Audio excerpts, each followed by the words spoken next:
Hello friends, എല്ലാവർക്കും നമസ്കാരം. നിങ്ങൾ ഏവരും കാത്തിരിക്കുന്ന രേവതിയുടെയും സച്ചിയുടെയും ഇന്നത്തെ വിശേഷത്തിലേക്ക് എല്ലാ കൂട്ടുകാർക്കും സ്വാഗതം. എല്ലാവർക്കും നല്ലൊരു ദിവസം ആശംസിച്ചുകൊണ്ട് തന്നെ വിശേഷത്തിലേക്ക് കിടക്കാം. ലൈക്ക് ചെയ്യാനും ഹൈപ്പ് ചെയ്യാനൊന്നും മറക്കരുത് കേട്ടോ. അപ്പൊ നേരെ വിശേഷത്തിലേക്ക് പോവുകയാണ്. തുടങ്ങുമ്പോൾ തന്നെ കാണിക്കുന്നത് സച്ചിനെ രേവതിനെയാണ്. അങ്ങനെ നമ്മുടെ സച്ചി പറയുകയാണ്, രേവതി, നമ്മൾ എന്തെങ്കിലും കാര്യം വിചാരിച്ച് ഇറങ്ങി തിരിച്ചു കഴിഞ്ഞിട്ടുണ്ടെങ്കിൽ അത് നടക്കുമല്ലേ എന്ന്. അപ്പൊ രേവതി പറഞ്ഞു, അതെ സച്ചേട്ടാ, ഞാൻ പറഞ്ഞതല്ലേ ക്യാഷ് സംഘടിപ്പിക്കുന്ന അഡ്വാൻസ് ഒന്ന് കൊടുത്തിട്ട് വേണം ഹേമേനെ ഒന്ന് വിളിക്കാനായിട്ട്. വിളിക്കണം, രണ്ടു വർത്താനം പറയണം. എന്തൊക്കെയായിരുന്നു. ഏതായാലും ഞാനേ ഓട്ടം പോട്ടെ. നീ ഇവിടെ ഒത്തിരി നേരം നിന്ന് സമയം കളയേണ്ട, പെട്ടെന്ന് ചെല്ലണം, ക്യാഷ് സൂക്ഷിക്കണം കേട്ടോ എന്ന് പറഞ്ഞ് ഒരു ഉമ്മയൊക്കെ നമ്മുടെ രേവതിക്ക് കൊടുത്തിട്ട് നമ്മുടെ സച്ചി പോവുകയാണ് കേട്ടോ.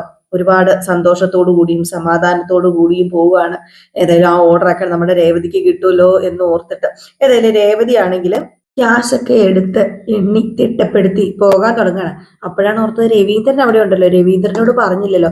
അങ്ങനെ നമ്മുടെ രേവതി എന്ത് ചെയ്തു, നേരെ രവീന്ദ്രന്റെ അടുത്തേക്ക് ചെല്ലുകയാണ് കേട്ടോ. അച്ഛാ അച്ഛാന്ന് വിളിച്ചോണ്ട് ഓടുകയാണ് നമ്മുടെ രേവതി. സന്തോഷം കാരണം രേവതിക്ക് നിൽക്കാനോ ഇരിക്കാനോ എന്താ പറയാ, അതുപോലൊരു വെപ്രാളം. ഇനി ഓടി ചെന്നപ്പോഴത്തേക്കും രവീന്ദ്രൻ എന്താ മോളെ, എന്താ എന്താ പറ്റിയെന്ന് ചോദിച്ചു. കൂടെ ചന്ദ്രയും ഉണ്ട് കേട്ടോ. അപ്പോഴത്തേക്കും നമ്മുടെ രേവതി പറഞ്ഞ, അച്ഛാ ദേ എനിക്കൊരു കാര്യം പറയാനുണ്ട്. എന്തു പറ്റി? ഭയങ്കര സന്തോഷത്തിലാണല്ലോ. അതിന് പൂക്കടയിലെ അഡ്വാൻസ് കൊടുക്കാനുള്ള ക്യാഷ് കിട്ടിയച്ചാ. കിട്ടിയോ? മുഴുവനും കിട്ടിയച്ചാ, മുഴുവനും കിട്ടി. അപ്പൊ 5 ലക്ഷം രൂപ തികഞ്ഞു നിന്റെ കയ്യില്? എങ്ങനെയൊക്കെയോ തികച്ചു, ആരൊക്കെയോ സഹായിച്ചു, എങ്ങനെയാണെന്നൊന്നും എനിക്കറിയില്ല. അതങ്ങനെയാണ് മോളെ. ആരും സഹായിക്കാനില്ലാത്തവരെ സഹായിക്കാനായിട്ട് ദൈവം മേളിലുണ്ടാവും. എത്രയൊക്കെ ചവിട്ടി താഴ്ത്താൻ നോക്കിയാലും മോളുടെ നല്ല മനസ്സ് കാണുന്ന ഒരാള് മേളിലിരിപ്പുണ്ട്. അതുകൊണ്ടാണ് മോൾക്ക് ഇപ്പം ഈ 5 ലക്ഷം രൂപ ഉണ്ടാക്കാനായിട്ട് പറ്റിയത്. അല്ല അല്ല മോള് നോക്കിക്കോ, ഇനി അങ്ങോട്ടേക്ക് മോക്ക് വെച്ചടി വെച്ചടി വെച്ചടി കയറ്റമായിരിക്കും. ഇത് വലിയൊരു തുടക്കമാകട്ടെ എന്ന്. അപ്പോഴത്തേക്ക് നമ്മുടെ ചന്ദ്ര ഇത് കേൾക്കുന്നുണ്ട്. അപ്പൊ ചന്ദ്രയാണെങ്കിൽ പറഞ്ഞു, മതി മതി, നിനക്കിത് എവിടെ കൊണ്ട് കൊടുക്കാനുള്ളതല്ലേ, അത് നീ ആദ്യം കൊണ്ട് കൊടുക്കാൻ നോക്ക്. അതെ, ഞാനേ പൂക്കടയിൽ പോയി അഡ്വാൻസ് കൊടുത്തിട്ട് വരാം അച്ഛ, അമ്മ പറഞ്ഞത് ശരി, ഞാൻ പോട്ടെ. അല്ല ക്യാഷ് സൂക്ഷിക്കണം കേട്ടോ, ശ്രദ്ധിച്ചോണം, ശ്രദ്ധിച്ചു വേണം ക്യാഷ് കൊണ്ടുപോകാനായിട്ട്. ആയിക്കോട്ടെ, അതെ അമ്മേ, ഞാൻ പോയിട്ട് വരാട്ടോ എന്ന് പറഞ്ഞ് യാത്ര, അതായത് എല്ലാവരോടും യാത്രയൊക്കെ പറഞ്ഞ് നമ്മുടെ രേവതി പോവുകയാണ്. അപ്പൊ രവീന്ദ്രൻ പറയുന്നുണ്ട് ചന്ദ്രയോട്, പാവം കുട്ടി, അല്ല നിന്നോട് ഇത് പറഞ്ഞിട്ട് കാര്യമില്ലല്ലോ എന്ന് പറഞ്ഞാണ് രവീന്ദ്രന്റെ അകത്തേക്ക് കയറി പോകുന്നത് കേട്ടോ. ഏതായാലും ഈ ഒരു സമയത്ത് ഓട്ടോ വന്നേ നമ്മുടെ സച്ചിക്കല്ല രേവതിക്ക് പോകാനായിട്ട്. ചന്ദ്രയ്ക്കാണെങ്കിൽ ആകെപ്പാടെ വെപ്രാളം. നീ എന്ത് ചെയ്യും? നമ്മുടെ രേവതി അങ്ങാണോ ഇനിയിപ്പോ ഓർഡർ പിടിച്ച് വലിയ ആളായി പോയി കഴിഞ്ഞിട്ടുണ്ടെങ്കിൽ ചന്ദ്രയ്ക്ക് സഹിക്കുവോ? ഒരിക്കലും സഹിക്കത്തില്ല. രേവതി എന്ത് ചെയ്തു, ഓട്ടോയിൽ കയറിയിട്ട് ചേട്ടാ പോകാന്ന് പറഞ്ഞു ഓട്ടോക്കാരനോട് പറഞ്ഞപ്പോഴത്തേക്ക് ഓട്ടോ വിട്ടുപോയി കേട്ടോ. ചന്ദ്രയാണെങ്കിൽ ഈ ഓട്ടോ കണ്ടിട്ട് വെപ്രാളപ്പെട്ടോ, ചങ്കില് കൈയൊക്കെ കൊടുത്ത് നിൽക്കുക. ദൈവമേ, പിടിവിട്ടു പോയോ? ഇനിയിപ്പൊ എന്ത് ചെയ്യും? അല്ല ഇവിടെ എന്താ വണ്ടി എടുക്കാതെ ഓട്ടോയിൽ പോയതാ? അതൊരു പിടി കിട്ടുന്നില്ലല്ലോ. ക്യാഷ് ഞാൻ സംഘടിപ്പിക്കും, ഈ വർക്ക് ഞാൻ തന്നെ ചെയ്യുമെന്നൊക്കെ പറഞ്ഞ് വെല്ലുവിളിച്ചതല്ലേ അവള്. ആ അവളിപ്പം ജയിച്ച് നിൽക്കുക അല്ലെ? ഇല്ലടി, നീ ജയിച്ചിട്ടില്ലടി. അവള് പൂവിന് അഡ്വാൻസ് കൊടുക്കാൻ പോകുന്ന കാര്യം ഹേമേനെ വിളിച്ച് പറയാം. അവള് വേണ്ട വിധത്തിൽ എന്തെങ്കിലുമൊക്കെ ചെയ്തോളും എന്നൊക്കെ പറഞ്ഞിട്ട് മനസ്സിൽ ഇങ്ങനെ വിചാരിച്ചിട്ട് എന്ത് ചെയ്യുന്നു, നമ്മുടെ ചന്ദ്ര നേരെ ഹേമേനെ വിളിക്കുകയാണ്. പിന്നെ ഹേമേനെ ആട്ടോ കാണിക്കുന്നത്. ഹേമയാണെങ്കിൽ നമ്മുടെ രേവതിക്ക് ഓർഡർ കൊടുത്ത ആളില്ലേ, ആളുടെ അടുത്ത് ചെന്നിട്ട് പറയാണ്, നിങ്ങളോട് പറഞ്ഞതല്ലേ എത്ര ദിവസമായി, അവൾ ഇതിനെക്കുറിച്ച് അന്വേഷിക്കുന്നോ തിരക്കുന്നോ പറയുന്നോ ഒന്നുമില്ല, അവളെ കൊണ്ട് ഇതൊന്നും പറ്റത്തില്ല, ഞാൻ പറഞ്ഞതല്ലായിരുന്നോ? അവക്ക് ഓർഡർ കൊടുത്ത സ്ഥാനത്ത് എനിക്ക് ഓർഡർ തരികയാണെങ്കിൽ ഇപ്പൊ എല്ലാം ശരിയായേനെ. പിന്നെ ഡെക്കറേഷൻ ചെയ്യാനുള്ള പൂ ഇറക്കണമെങ്കിൽ 5 ലക്ഷം രൂപ കൊടുക്കണമെന്ന്, അതൊന്നും അവളുടെ കയ്യിലില്ല. അതിനു വേണ്ടി കടം മേടിക്കാനേ അവൾ അങ്ങോട്ടും ഇങ്ങോട്ടും പരക്കം പാഞ്ഞു ഓടുക. ഇവളൊക്കെ വിശ്വസിച്ച് ആരെങ്കിലും കടം കൊടുക്കുവോ? എവിടെന്നും കിട്ടിയില്ല. അല്ല ഇതൊക്കെ ഹേമയോട് ആരാ പറഞ്ഞത്? അതൊക്കെ ഞാൻ അറിഞ്ഞു സാറേ. പറയാനൊക്കെ എനിക്ക് ഒരുപാട് ആളുണ്ട്. സാറേ, അവളെ കൊണ്ട് ഇതൊന്നും ചെയ്യാൻ പറ്റത്തില്ല. അവസാനം സാറ് പെട്ടുപോകും കേട്ടോ, അത് സത്യമായ കാര്യ. അതുകൊണ്ട് അവളുടെ ഓർഡർ അങ്ങ് ക്യാൻസൽ ചെയ്തേര്, എന്നിട്ട് എനിക്കിതാ, ഞാൻ ഭംഗിയായിട്ട് നല്ല വൃത്തിയായിട്ട് ചെയ്തു തരാം. രേവതിയുടെ കയ്യിൽ ക്യാഷ് ഇല്ല, വർക്ക് ചെയ്യാൻ പറ്റില്ല എന്നൊന്നും ആ കുട്ടി എന്നെ വിളിച്ചു പറഞ്ഞില്ലല്ലോ. നിങ്ങൾ വന്ന് പറഞ്ഞാൽ എങ്ങനെ ഓർഡർ ക്യാൻസൽ ചെയ്യാൻ പറ്റും? നിങ്ങൾ ഇനി ഇതിന്റെ പുറകെ നടക്കണ്ട. ഞാൻ ഓർഡർ കൊടുത്തു കഴിഞ്ഞു രേവതിക്ക്. പിന്നെ എന്തിനാ ആ പെങ്കൊച്ച് എങ്ങനെയും ജീവിക്കട്ടെ, എന്തിനാ ശല്യം ചെയ്തത്? അവള് നല്ല രീതിയിൽ വർക്ക് ചെയ്യുന്നുള്ളൊരു വിശ്വാസം എനിക്കുണ്ട്. അല്ല രേവതിക്ക് വർക്ക് ചെയ്യാൻ കഴിഞ്ഞില്ലെങ്കിൽ നിങ്ങൾ ഓർഡർ എനിക്ക് തരുമോ? അതൊക്കെ അപ്പം നോക്കിക്കോളാന്ന്, അപ്പം നമുക്ക് നോക്കാം. അവള് ചെയ്യുന്ന എന്റെ പൂർണ്ണ വിശ്വാസം. ഉം ആ വിശ്വാസം തെറ്റും സാറേ, ഉടനെ തന്നെ തെറ്റും. സാറിനെ എന്നെ തന്നെ വിളിക്കേണ്ടി വരും ഈ വർക്ക് ഏറ്റെടുക്കാനായിട്ട്. സാറിന്റെ കാലിൽ വീടും കിടന്ന് കരയും, ഒന്ന് ചെയ്തു തരാമോ എന്ന് ചോദിച്ചിട്ട്. ഏതായാലും ഇപ്പൊ ഈ ഹേമ ഇവിടുന്ന് പോവാന്ന് പറഞ്ഞ് ഹേമ ദേഷ്യം വന്നിട്ട് ഇറങ്ങിപ്പോയി കേട്ടോ. ഏതായാലും ഹേമ ഇങ്ങനെ ദേഷ്യം വന്ന് ഇറങ്ങി പോകുന്ന സമയത്ത് രണ്ട് ഗുണ്ടകൾ അവിടെ ഉണ്ടായിരുന്നു. അപ്പൊ അതിലൊരു ഗുണ്ടയോട് നമ്മുടെ ഹേമ പറഞ്ഞു, അദ്ദേഹത്തിന് അവളെ ഭയങ്കര വിശ്വാസമെന്നാ പറഞ്ഞേക്കുന്നത്. നമുക്ക് നോക്കാം, എന്തായാലും അവൾ ഈ വർക്ക് ചെയ്യാൻ പോകുന്നില്ല, ഞാൻ തന്നെ ചെയ്യുന്നു. അപ്പോഴത്തേക്ക് ഹേമയുടെ ഫോൺ ബെല്ലടിച്ച് നോക്കിയപ്പോ ചന്ദ്രമതി. അങ്ങനെ ഫോൺ എടുത്തു. ഫോൺ എടുത്തിട്ട് ചന്ദ്രമതി പറ. അത് പിന്നെ അവള് പൂവിനുള്ള അഡ്വാൻസ് കൊടുക്കാൻ പോയേക്കുക. ഇത് കേട്ടത് ഹേമ ഞെട്ടിപ്പോയി. ഹേമ അവൾ അഡ്വാൻസ് കൊടുക്കാൻ പോയെന്നോ? സത്യമാണോ? ഞാൻ എന്തിനാ കള്ളം പറയണത്? ഞാൻ പറഞ്ഞത് സത്യം തന്നെയാ. അവള് പൂവിനുള്ള അഡ്വാൻസ് കൊടുക്കാൻ പോയേക്കുക. അവക്ക് ക്യാഷ് കിട്ടില്ല എന്നാ ഞാൻ കരുതിയത്. പക്ഷേ അവൾ എവിടെ നിന്നൊക്കെയോ ക്യാഷ് സംഘടിപ്പിച്ചു ഹേമേ. ഇത് വലിയ കഷ്ടമായി പോയല്ലോ. ചന്ദ്രമതി അവളുടെ വിടാൻ പാടില്ലായിരുന്നു. എങ്ങനെയെങ്കിലും തടയത്തില്ലായിരുന്നോ? എനിക്ക് എന്ത് ചെയ്യാൻ പറ്റും ഹേമേ? പിടിച്ച് കെട്ടിയിടാൻ പറ്റുമോ അവളെ? ഒരിക്കലും അത് ചെയ്യാൻ പറ്റത്തില്ലല്ലോ. അവൾ എപ്പോഴാ വീട്ടിൽ നിന്ന് ഇറങ്ങിയത്? ഇപ്പൊ അവള് വീട്ടിൽ നിന്ന് ഇറങ്ങിയതേ ഉള്ളൂ. ഒരു 2 മിനിറ്റ് ആയി കാണും. അവള് സ്കൂട്ടർ എടുത്തിട്ടില്ല, ഒരു ഓട്ടോയില പോയേക്കുന്നത്. എന്നെ കൊണ്ട് പറ്റാവുന്ന സഹായം ഞാൻ നിനക്ക് ചെയ്തു തന്നു. ഇനി എന്താ ചെയ്യേണ്ടതെന്ന് നീ അങ്ങോട്ട് തീരുമാനിക്കുക. ആ പിന്നെ നീ അവളുടെ മുമ്പിൽ തോറ്റു കൊടുക്കാൻ പാടില്ല ഹേമേ. വേണ്ടത് ചെയ്യണം, വേണ്ടത് ചെയ്തേ പറ്റൂ. ഞാൻ സമയം കളയുന്നില്ല. ചന്ദ്രമതി ഫോൺ വെച്ചേരെന്ന് പറഞ്ഞു. ഈ സമയത്ത് നമ്മുടെ ഹേമ ഫോൺ വെച്ചു. ചന്ദ്രമതിക്ക് ഭയങ്കര സന്തോഷം.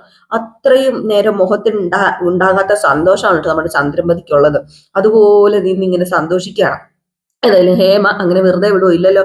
അങ്ങനെ ആ ഗുണ്ടകളോട് പറഞ്ഞു, അവൾ അഡ്വാൻസ് കൊടുക്കാനുള്ള ക്യാഷുമായിട്ട് വീട്ടിൽ നിന്ന് പൂക്കടയിലേക്ക് പോയിട്ടുണ്ട്. അവൾ അവിടെ അഡ്വാൻസ് കൊടുക്കാൻ പാടില്ല. ആ ക്യാഷ് നിങ്ങൾ പോയി തട്ടിയെടുക്കണമെന്ന്. അപ്പോഴത്തേക്കും ഗുണ്ടകള് ശരി ശരി തട്ടിയെടുക്കാം. അഡ്വാൻസ് കൊടുത്തില്ലെങ്കിൽ അവര് പൂ ഇറക്കി കൊടുക്കത്തില്ല. അപ്പൊ നമുക്ക് തന്നെ ഈ ഓർഡർ കിട്ടും. എന്റെ ലക്ഷ്യം എന്താണെന്ന് അറിയാലോ. ഈ ഓർഡർ എനിക്ക് കിട്ടണം. ആ ഓർഡർ എനിക്ക് കിട്ടിയേ പറ്റൂ. നിങ്ങൾ എന്നെ സഹായിക്കണം. അവൾ ഒരു ഓട്ടോയിലാ വരുന്നത്. എത്രയും പെട്ടെന്ന് അങ്ങോട്ടേക്ക് പോകണം. അവൾ പൂ വാങ്ങുന്ന പൂക്കട നിങ്ങൾക്കറിയാലോ. അതിന്റെ പരിസരത്ത് പോയിട്ട് വെയിറ്റ് ചെയ്യുക. അവള് ഓട്ടോയിൽ നിന്ന് ഇറങ്ങുമ്പോ ക്യാഷ് എങ്ങനെയെങ്കിലും കൈക്കലാക്കണം. നിങ്ങൾ പെട്ടെന്ന് ചെല്ല്, ഇനി ടൈം ഇല്ല എന്ന് പറയണം. അങ്ങനെ എന്ത് ചെയ്തു? ഇവന്മാര് നമ്മുടെ രേവതിയുടെ കയ്യിൽ നിന്ന് പൈസ തട്ടിയെടുക്കാൻ വേണ്ടി വിട്ടടിച്ച് പോവുകയാണ് കേട്ടോ ആ പൂക്കടയുടെ ഫ്രണ്ടിലേക്ക്. അങ്ങനെ രേവതി ആണെങ്കിൽ ഓട്ടോയിൽ വലിയ സന്തോഷത്തോടു കൂടി വരികയാണ്. എത്ര നാളത്തെ മോഹമാണ്, എത്ര സന്തോഷമാണ് നമ്മുടെ രേവതിക്ക്. അതുപോലെ സന്തോഷിച്ചിട്ടാട്ടോ രേവതി വരുന്നത്. അങ്ങനെ ഏതായാലും നമ്മുടെ രേവതി പൂക്കടയുടെ അവിടെ വന്ന് ഇറങ്ങുന്നതും ആ ഗുണ്ടകൾ അവിടെ ഉണ്ടായിരുന്നു. അങ്ങനെ പൂക്കടയുടെ അവിടെ നിന്ന് ഇറങ്ങി രേവതി ചുറ്റിക്കറങ്ങി അങ്ങോട്ട് വേണം പൂക്കടയുടെ അടുത്ത് ചെല്ലാനായിട്ട്. അങ്ങനെ രേവതി നടന്നു പോയിക്കൊണ്ടിരുന്ന സമയത്ത് ഇവന്മാര് ടവലെടുത്ത് മുഖം അങ്ങ് മൂടിയിട്ട് ഇങ്ങ് വന്നിട്ട് നമ്മുടെ രേവതിയുടെ കയ്യിൽ നിന്ന് ആ പൈസ അങ്ങ് തട്ടിപ്പറിച്ചോണ്ട് പോയി കേട്ടോ. പിടിവലി എന്ന് വെച്ചാൽ ഭയങ്കര പിടിവലി. അങ്ങനെ തട്ടിപ്പറിച്ചോണ്ട് പോയി. ആരും ഇല്ല ആ പരിസരത്ത് നമ്മുടെ രേവതിനെ ഒന്ന് സഹായിക്കാനായിട്ട്. രേവതി കിടന്ന് കരയും. അപ്പൊ ഒരു ചേട്ടൻ വന്നിട്ട് എന്താന്ന് ചോദിച്ചപ്പോഴത്തേക്കും, എന്റെ ചേട്ടാ, എന്റെ പൈസ ആ ഗുണ്ടകൾ തട്ടിപ്പറിച്ചോണ്ട് പോയി, പേരും കള്ളന്മാര് തട്ടിപ്പറിച്ചോണ്ട് പോയി ചേട്ടാ, എന്റെ പൈസ എന്ന് പറഞ്ഞാൽ അവിടെ കിടന്ന് കരയുന്നു. അപ്പോഴത്തേക്കും 2-3 ചേച്ചിമാരുണ്ടായിരുന്നു. 2-3 ചേച്ചിമാര് ഒരു ഓട്ടോയിൽ വന്നിട്ട് ഇത് രേവതിയല്ലേ എന്നിങ്ങനെ പറയാണ്. അപ്പൊ 2 ചേച്ചിമാരുണ്ട് കേട്ടോ. അവരിറങ്ങി വന്നിട്ട്, അല്ല രേവതി എന്താ പറ്റിയത്? അത് പിന്നെ ചേച്ചി 2 പേര് ബൈക്കിൽ വന്നിട്ട് എന്റെ കയ്യിലിരുന്ന് ക്യാഷ് തട്ടിയെടുത്തോണ്ട് പോയി. പൂക്കടയിൽ അഡ്വാൻസ് കൊടുക്കാൻ വേണ്ടി കൊണ്ടുവന്ന് ക്യാഷാ. എനിക്കറിയില്ല ഞാൻ എന്താ ചെയ്യേണ്ടതെന്ന്. അപ്പോഴത്തേക്കും ആ ഒരു പുള്ളിക്കാരൻ അവിടെ നിന്ന് പുള്ളിക്കാരൻ പറയുന്നുണ്ട്, അത് ചെറിയ ക്യാഷ് ഒന്നുമല്ല ഈ കുട്ടി പറയുന്നത്, 5 ലക്ഷം രൂപ എന്നാന്ന് പറഞ്ഞപ്പോഴത്തേക്കും, അതെ 5 ലക്ഷം രൂപ തിന്നാതെയും കുടിക്കാതെയൊക്കെ ഞാൻ എന്റെ സച്ചേട്ടൻ കൂടെ കൂട്ടി വെച്ചതും ബാക്കി പൈസ കടം മേടിച്ചോണ്ട് വന്നതും ഒക്കെയാന്ന് പറഞ്ഞപ്പോഴത്തേക്കും, എങ്കിൽ പിന്നെ പോലീസ് സ്റ്റേഷനിലേക്ക് ഒന്ന് വിളിച്ചു പറയുമോന്ന് ചോദിച്ചു. അപ്പോഴത്തേക്ക് ആ പുള്ളിക്കാരൻ പറഞ്ഞു, വിളിച്ചു പറയാം, അതിനിപ്പോ എന്താ എന്ന് പറഞ്ഞിട്ട് ആ പുള്ളിക്കാരൻ വിളിച്ചു പറയാൻ വേണ്ടി തുടങ്ങാണ്. അപ്പോഴത്തേക്കും പെട്ടെന്ന് കയ്യിൽ നോക്കിയപ്പോഴത്തേക്കും ഇച്ചിരി ചോര കണ്ടു കേട്ടോ. അപ്പം ചേച്ചിമാര് ചോദിച്ചത് എന്ത് പറ്റി കയ്യിൽ ചോര? അത് പിന്നെ അവന്മാര് പിടിച്ചപ്പോഴത്തേക്കും ഞാൻ നിലത്ത് വന്ന് വീണതാന്ന് പറഞ്ഞപ്പോഴത്തേക്കും, ഇത് നന്നായിട്ട് ചോര പോകുന്നുണ്ടല്ലോ, നമുക്കൊരു കാര്യം ചെയ്യാം, നേരെ ഹോസ്പിറ്റലിലേക്ക് പോകാം എന്ന് പറഞ്ഞപ്പോഴത്തേക്കും, വേണ്ട ഹോസ്പിറ്റലിലേക്ക് പോകണ്ടെന്ന് പറഞ്ഞപ്പോഴത്തേക്കും ആ ചേച്ചിമാര് സമ്മതിക്കുന്നില്ല കേട്ടോ. ആ ചേച്ചിമാര് നമ്മുടെ രേവതിനെ ഉന്തിത്തള്ളി നേരെ കൊണ്ടുപോവുകയാണ് ഹോസ്പിറ്റലിലേക്ക്. അവിടെ നിന്ന് ആ ഒരു ചെറുപ്പക്കാരനുണ്ടായിരുന്നല്ലോ, ചെറുപ്പക്കാരനല്ല, ഒരു വയസ്സനുണ്ടായിരുന്നു. ആ പുള്ളിക്കാരൻ എന്ത് ചെയ്യുന്നു, നേരെ ഫോൺ എടുത്ത് പോലീസ് സ്റ്റേഷൻ വിളിച്ച് കാര്യം അറിയിക്കുന്നു കേട്ടോ. അപ്പൊ ഇതൊക്കെ കഴിഞ്ഞ് പിന്നെ കാണിക്കുന്ന നമ്മുടെ വർഷേനെയാണ്. വർഷയാണെങ്കിൽ ഭയങ്കര ടെൻഷൻ. വർഷ എല്ലാവരും ഭയങ്കര സന്തോഷത്തില് എന്നെ അത്രമാത്രം എല്ലാവരും കെയർ ചെയ്യുന്നുണ്ട്. രേവതി ചേച്ചിയോ, ഞാൻ ഈ കുഞ്ഞിനെ പ്രസവിക്കേണ്ടി വരുമോ? എന്തു കഷ്ടമാണോ ഇത്? എനിക്കതിന് കഴിയത്തില്ല. ഞാൻ ചത്തുപോകുമെന്ന് പറഞ്ഞിട്ടുണ്ടെങ്കിൽ ഞാൻ ചത്ത് ചത്ത് പണ്ടാരും അടങ്ങിപ്പോവും. ഞാൻ ഇനിയിപ്പൊ എന്താ ചെയ്യണ്ടേ? ഒരു ഈശ്വര, എനിക്കൊരു വഴി കാട്ടി തായോ എന്ന് പറഞ്ഞ് അങ്ങോട്ടും ഇങ്ങോട്ടൊക്കെ കിടന്ന് കുഞ്ഞിനെ കളയാനുള്ള എന്തെങ്കിലും വഴിയുണ്ടോ എന്ന് ഇങ്ങനെ ആലോചിക്കുകയാണ് കേട്ടോ. അപ്പോഴത്തേക്ക് നമ്മുടെ ശ്രീകാന്ത് വന്നു. ശ്രീകാന്ത് വന്നിട്ട് എന്തു പറ്റി? എന്താ? എന്തോ ഒരു വിഷമം പോലെ ഉണ്ടല്ലോ മനസ്സിന്. എന്റെ പൊന്നു ചുന്ദരി പെണ്ണെ, ഇങ്ങ് വന്നേന്ന് പറഞ്ഞ ഒരു ഉമ്മയൊക്കെ കൊടുത്തോട്ടോ നമ്മുടെ വർഷയ്ക്ക്. എനിക്കൊരു ഉമ്മയും വേണ്ട, ഒരു കോപ്പും വേണ്ട എന്ന് പറഞ്ഞിട്ട് നമ്മുടെ വർഷ ഓടി മാറി അങ്ങ് പോയി കേട്ടോ, ദേഷ്യം വന്ന്. അപ്പോഴത്തേക്ക് വീണ്ടും ശ്രീകാന്ത് എന്ന് പിടിച്ചിട്ട്, വർഷേ, എന്താ വർഷ ഇത്? നിനക്ക് വേറെ അസ്വസ്ഥതകളൊന്നും ഇല്ലല്ലോ? ഉണ്ടെങ്കിൽ പറയണം കേട്ടോ. ഓ, എനിക്ക് ഒരു അസ്വസ്ഥതയില്ല. നീയെ ഒന്ന് റെസ്റ്റോറന്റിൽ പോയി തരുവോ? നീ എന്തിനാ ഇവിടെ നിൽക്കുന്നത്? എന്ന് പറഞ്ഞ് ഇങ്ങനെ ഒരു ലവ് ചിഹ്നമൊക്കെ ഇങ്ങനെ കാണിച്ചു കേട്ടോ.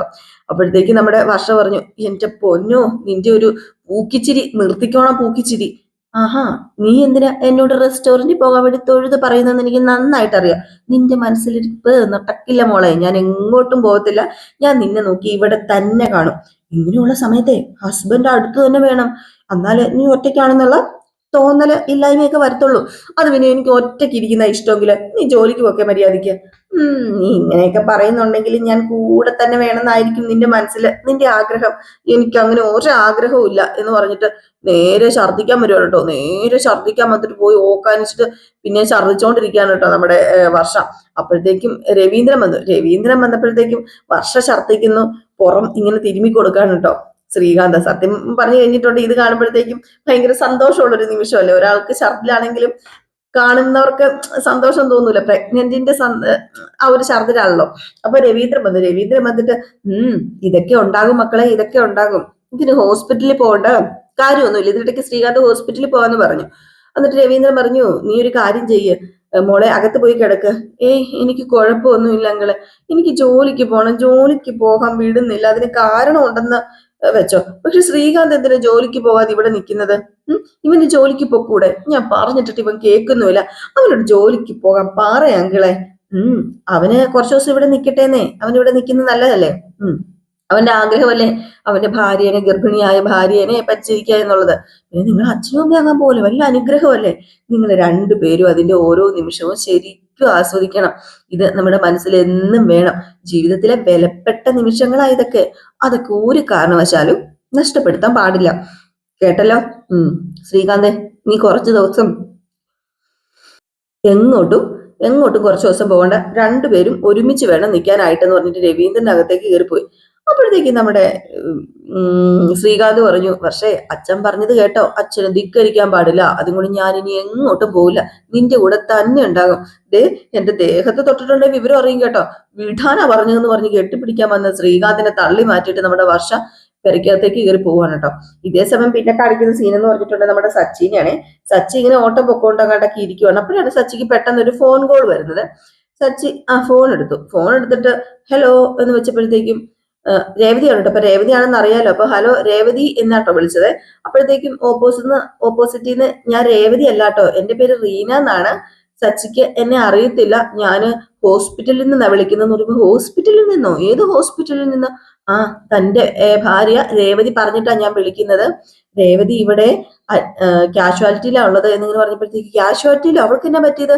അവൾ എന്തിനാ ഇപ്പൊ ഹോസ്പിറ്റലിൽ പോയത് എന്നിങ്ങനെ ചോദിച്ചപ്പോഴത്തേക്കും, അത് പിന്നെ രേവതിക്ക് എന്താ പറ്റിയതെന്ന് ചോദിച്ചാല്, അവള് ഓട്ടോയിലെ പൂക്കടയിലേക്ക് പോകുമായിരുന്നു.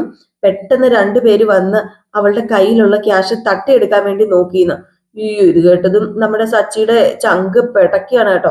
അത് കഴിഞ്ഞ് ആ ചേച്ചി പറഞ്ഞു, ബലപ്രയോഗത്തിനിടയിൽ അവൾ ആ റോഡില് വീണുപോയി. പിന്നെ ഞാനും എന്റെ ഫ്രണ്ടും കൂടെ ചേർന്നാണ് അവളെ ഹോസ്പിറ്റലിൽ എത്തിച്ചതെന്ന്. അപ്പം സച്ചി ചോദിച്ചു, അല്ല അവക്ക് കൂടുതൽ എന്തെങ്കിലും പറ്റിയോ? പേടിക്കാനൊന്നുമില്ല, കയ്യിൽ ചെറിയൊരു പരിക്കുണ്ട്, ഭാഗ്യത്തിന് കൂടുതലൊന്നും പറ്റിയിട്ടൊന്നും ഇല്ല എന്ന് പറഞ്ഞപ്പോഴത്തേക്കും സച്ചി ചോദിച്ചു, ഏത് ഹോസ്പിറ്റലാന്ന് ചോദിച്ചപ്പോഴത്തേക്കും ആ പുള്ളിക്കാരി ഹോസ്പിറ്റലിന്റെ പേര് പറഞ്ഞപ്പം, ഞാൻ ഇപ്പൊ വരെ അവളോടൊന്ന് പറഞ്ഞേക്കണേന്ന് പറഞ്ഞു. അങ്ങനെ സച്ചി ഫോൺ കട്ട് ചെയ്തപ്പോ സച്ചിയുടെ കൂടെ ഒരു ഫ്രണ്ട് ഉണ്ടായിരുന്നു കേട്ടോ. അപ്പം ഫ്രണ്ട് അല്ല കേട്ടോ, ഒരു പാസഞ്ചർ ഉണ്ടായിരുന്നു. അപ്പൊ ആ പാസഞ്ചറോട് പറഞ്ഞു, സാറേ എനിക്ക് ഹോസ്പിറ്റലിൽ പെട്ടെന്നൊന്ന് പോകണം, ഞാനൊരു വേറൊരു ടാക്സി സംഘടിപ്പിച്ച് തരട്ടെ, ഞാൻ എത്രയും പെട്ടെന്ന് എന്റെ ഭാര്യയുടെ അടുത്ത് പോട്ടെ എന്ന് ചോദിച്ചപ്പോഴത്തേക്കും അതിനിപ്പോ എന്താ, തനിക്ക് ഹോസ്പിറ്റലിൽ പോകേണ്ട അത്യാവശ്യ കാര്യമില്ല, തന്റെ ഭാര്യയ്ക്ക് സീരിയസ് ആണെങ്കിൽ ഒരു കാര്യം ചെയ്യും, പെട്ടെന്ന് താൻ പൊക്കോ, എനിക്ക് വേറൊരു വണ്ടി വിളിച്ച് തന്നാൽ മതി എന്നിങ്ങനെ പറയാണ്. ഏതായാലും ഇത് കഴിഞ്ഞ് പിന്നെ രേവതിനെ കാണിക്കുകയാണ്. രേവതിക്കാണ് സങ്കടം സഹിക്കാൻ പറ്റുന്നില്ല. അപ്പം ഡോക്ടർ വന്നിട്ട് കയ്യിലൊരു ചെറിയ ഇഞ്ചക്ഷൻ ഒക്കെ എടുത്തിട്ടുണ്ട്, ടി ടി ഒക്കെ എടുക്കുന്നുണ്ട് കേട്ടോ. അപ്പൊ ഡോക്ടർ ചോദിച്ചു, അല്ല ഇനിയിപ്പോ തലകറക്കം വല്ലതും ഉണ്ടോ? ഏയ് പ്രശ്നങ്ങളൊന്നും ഇല്ല, തല കറങ്ങുന്നൊന്നും ഇല്ല. അല്ല ഇനി എനിക്ക് വീട്ടിൽ പോകാലോ അല്ലേ എന്ന് ചോദിച്ചപ്പോഴത്തേക്കും, വന്നപ്പോ തലകറക്കം ഉണ്ടെന്നല്ലേ പറഞ്ഞത്, ഇനി ഒരു 2-3 മണിക്കൂറും കൂടെ ഒബ്സർവേഷനിൽ കിടക്കാം, എന്നിട്ട് വീട്ടിലേക്ക് പോകാം എന്നിങ്ങനെ പറഞ്ഞു കേട്ടോ. ഈ സമയത്ത് ആ ചേച്ചിമാര് പറഞ്ഞു, സച്ചിനെ വിളിച്ചിട്ടുണ്ട്, സച്ചി ഇപ്പൊ വരും, പേടിക്കൊന്നും വേണ്ട രേവതി, ഇപ്പൊ സച്ചി ഇനി എത്തുന്നു പറഞ്ഞു. ഏതായാലും രേവതി കിടന്ന് ഭയങ്കര കരച്ചിലെന്ന് പറഞ്ഞാൽ ഭയങ്കര കരച്ചില്ല. അപ്പൊ ആ ചേച്ചിമാര് ഒന്ന് സമാധാനിപ്പിക്കുന്നുണ്ട്, പോട്ടെ മോളെ സാരമില്ല, കരയല്ലേ, നമുക്ക് എല്ലാത്തിനും ഒരു പരിഹാരം ഉണ്ടാക്കാം, കരയുന്ന എന്തിനാ വെറുതെ എന്നൊക്കെ ഇങ്ങനെ പറഞ്ഞ് ഒരുപാട് സമാധാനിപ്പിക്കുന്നുണ്ട്. ഈ സമയത്ത് നമ്മുടെ സച്ചി വേഗം കയറി വരുവാണ് ഹോസ്പിറ്റലിലേക്ക്.